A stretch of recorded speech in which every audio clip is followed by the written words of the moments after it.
see it's on page 7 of your course notes. And you're just going to take your partner, take their arms above their head. You see, most people are going to be just fine in this position, but you just take them down. You start feeling any kind of resistance as you pull back and get it more into the extended part from flexion to extension. They're going to cue you as to, that feels tight, that's good, honey, or good there. So you're just going to keep on coming on down. This is good. And as you go down, you want to make sure you have good biomechanics. Make sure that your back is straight. And then when you're down to full extension down here, look at Lindsay's got some great range of motion. Do you work out, Lindsay? Yes, I do. All right, and you just get a nice, even traction on here. Does that feel even? Good. It's another thing you ask your partner. How's the pressure? How's the stretch feel? Can you just bring it back?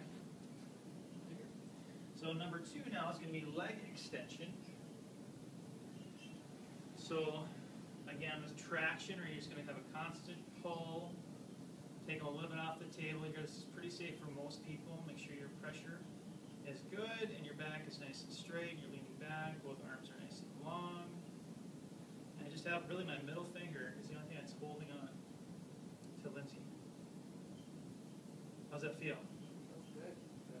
If you want, you can bring them up a little bit more.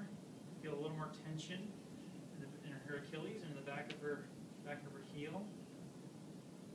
So we're starting to create a little bit of tension all the way up and down her back. From the base of her neck all the way down to her heels. Good.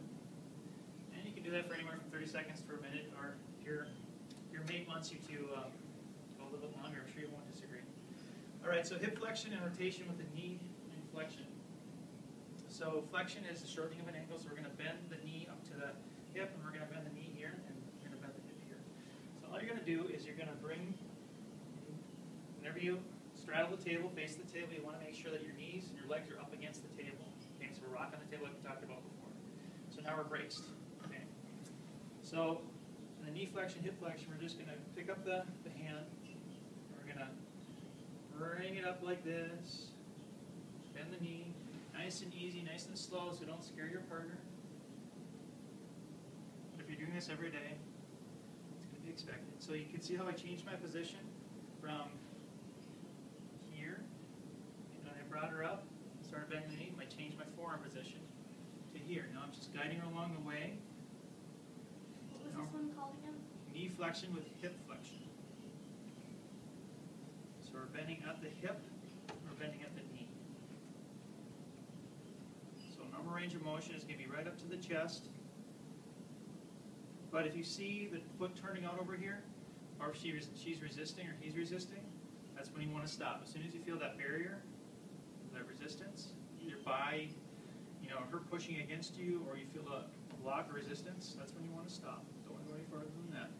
And just hold for 15 to 20 seconds. Sometimes the person just kind of tenses up and then they relax and the muscles just relax. How's that feel? Nice. Okay. Let's do the other side. So I'll go through the first 5 or 6 and you guys can go through and then follow up, okay? So as I lift up here,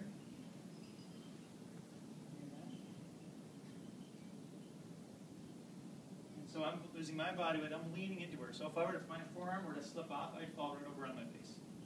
Okay, so I'm leaning into her, I'm not pushing, I'm not straining my back, I'm using very little energy.